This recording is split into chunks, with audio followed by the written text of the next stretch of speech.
Bismillahirrahmanirrahim. Assalamualaikum warahmatullahi wabarakatuh.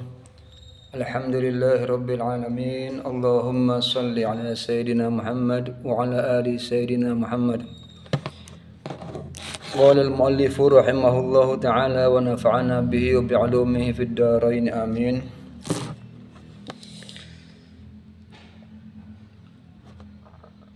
Fa in amkanahu ta'allumu, maka bila mana amkana memungkinkan hu akan orang apa at-ta'allumu belajar, yaitu belajar membaca surat Al-Fatihah agar bacaan Al-Fatihahnya itu benar dari Bismillahirrahmanirrahim sampai waladdallin, itu benar semua. Itu wajib dipelajari bagi setiap muslim yang sudah akil balik supaya sholatnya menjadi sah. Itu hukumnya wajib. Dan bila mana tidak belajar Fatihah bagi seorang muslim yang sudah akil balik, yang sudah dewasa, padahal dia bisa belajar tapi dia tidak mau belajar, maka dia berdosa. Kenapa berdosa? Karena hukum mempelajari surat Al-Fatihah adalah wajib. Sebab Al-Fatihah ini berkaitan dengan keabsahan sholat kita sebagai seorang muslim. Sebagaimana sholat hukumnya wajib, maka membaca Fatihah yang benar pun dalam dalam sholat itu juga hukumnya wajib. Maka wajib mempelajari bacaan Fatihah biar benar. Fa'in, maka apabila amkana memungkinkan hu akan seorang muslim, apa yang memungkinkan at-ta'allumu belajar surat Al-Fatihah.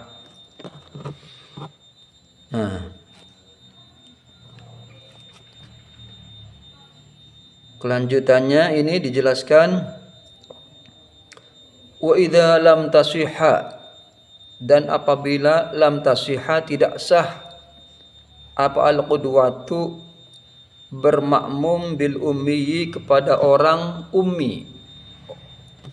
Orang ummi ini istilah ilmu fikihnya adalah orang yang bacaan Fatihahnya tidak benar, itu disebut ummi. Nah, disebut ummi. Jadi kalau ada orang bacaan Fatihahnya tidak benar, ada satu hurufnya Fatihah saja, satu huruf saja tidak benar, maka orang tersebut dalam istilah ilmu fikih disebut al-ummi, orang yang ummi, orang yang bacaan Fatihahnya tidak benar. Itu kalau kita bermakmum kepada orang yang ummi, maka sholat kita menjadi tidak sah. Ini madhab Imam Syafi'i radhiyallahu anhu. Makanya kalau kita pengen bermakmum, kita yakin bahwasanya imam kita itu bacaan Fatihahnya benar dari Bismillahirrahmanirrahim sampai waladdallin itu benar semua, maka kita sah, boleh bermakmum pada imam tersebut. Tapi bila mana kita yakin bahwasanya orang yang di depan kita itu sebagai imam tersebut bacaan Fatihahnya masih berantakan, maka kita tidak boleh bermakmum kepada orang itu. Sekarang kalau cuma ada dua, kita sama dia aja, nggak ada yang lain, maka kita lebih baik sholat sendiri aja, karena kita yakin bahwasanya bacaan Fatihahnya itu orang tersebut tidak benar dan dia tergolong sebagai al-ummi, orang yang bacaan Fatihahnya masih tidak becus, dan dia wajib belajar baca Fatihah, wajib hukumnya supaya benar. Maka jangan sekali-kali kita bermakmum kepada orang itu. Begitu pula kita kalau merasa diri kita bacaan Fatihahnya belum benar, maka kita tidak boleh menjadi imam, karena kita ini termasuk al-ummiyu, orang yang ummi, yang bacaan Fatihahnya belum benar, dan kita wajib belajar Fatihah. Nanti kalau kita bacaan Fatihahnya sudah benar, maka kita boleh menjadi imam. Ini khusus surat Al-Fatihah saja ya. Kenapa? Karena surat-surat yang lain seperti Al-Falaq, An-Nas, Al-Ikhlas, bacaan surat-surat selain Fatihah termasuk doa iftitah, itu hukumnya hanya sunnah saja. Yang wajib itu Fatihah. Fatihah dan juga tahiyat akhir. Nah, Fatihah dan tahiyat akhir ini hukumnya wajib. Dan keduanya tidak boleh ada bacaan yang salah. Panjangnya, pendeknya harus pas. Tajwid tasdidnya harus pas. Makhrajul hurufnya harus pas. Itu orang yang pantas menjadi imam. Umpama ada orang bacaan Fatihahnya benar semua, dari Bismillahirrahmanirrahim sampai Waladhdallin, itu benar. Tapi ketika baca Qul huwallahu ahad sampai seterusnya itu bacaannya salah-salah, maka orang itu tidak disebut al-ummi. Artinya orang itu masih boleh menjadi imam sholat. Masih boleh menjadi imam sholat. Kenapa? Karena yang diwajibkan baginya adalah bacaan Fatihahnya harus benar. Adapun bacaan-bacaan yang lain tidak diwajibkan untuk benar makhrajul hurufnya. Artinya sholatnya tetap sah. Berarti bermakmum kepada orang tersebut juga hukumnya sah. Itu ya. Jadi al-ummi itu adalah istilah fikih madhab Syafi'i bagi orang yang bacaan Fatihahnya masih berantakan. Wa idza lam tasihha, dan apabila tidak sah apa al-qudwatu bermakmum dalam sholat kepada bil ummi, kepada orang yang ummi.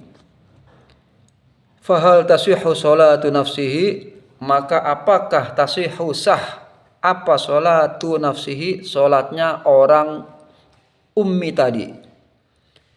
Jadi kita ini ummi, kita ini bacaan Fatihahnya masih berantakan. Apakah pertanyaannya, apakah ketika kita sholat sendiri, kalau kita jadi imam kan jelas nggak boleh. Nah sekarang, apakah kalau kita sebagai ummi ini, sholat kita sendirian ini, sholat kita sah apa tidak? Pertanyaannya begitu. Ini pertanyaan ini ada dalam kitab I'anatul Thalibin halaman 44. Ini saya baca kitab I'anatul Thalibin. Syarahnya kitab Fathul Mu'in. Kitab I'anatul Thalibin saya baca halaman 44 ini. Fahal tasihu, maka apakah sah apa al-qudwatu? Fahal tasihu, apakah sah sholatu nafsihi, sholatnya orang yang ummi? Kita ummi, kita sholat sendirian, Allahu Akbar. Nah bacaan Fatihah kita berantakan. Bismillahirrahmanirrahim, alhamdulillahi rabbil alamin, arrahmanirrahim. Ya. Apakah sholat kita ini sah? Nah jawabannya adalah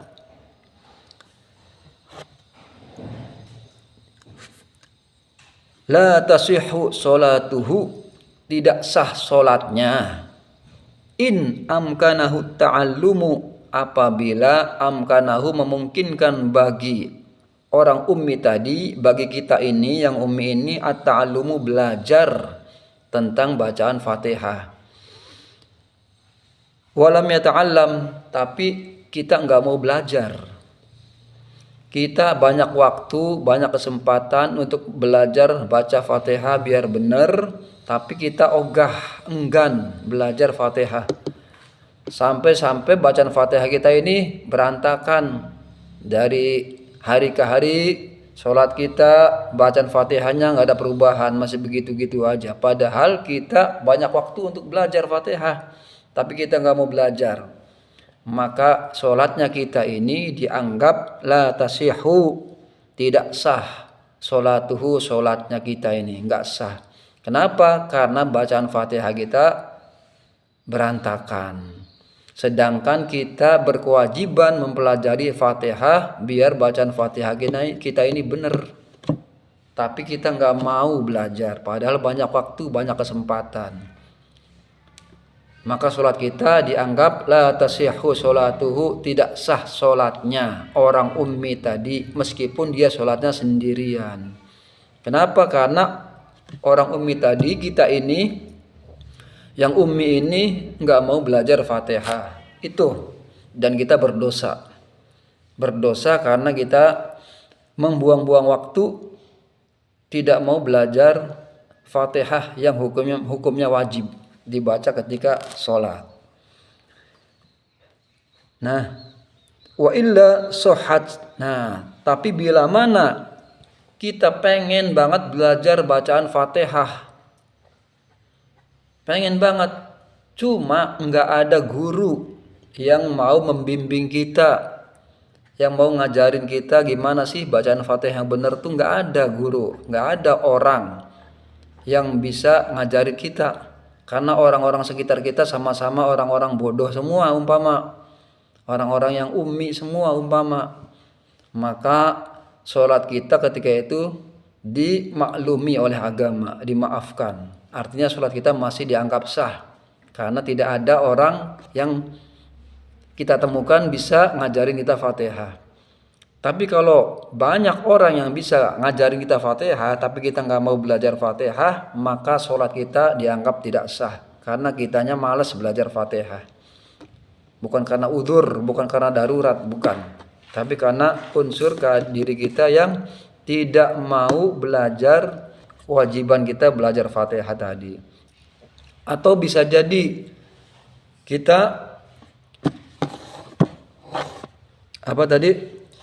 pengen belajar Fatihah, cuma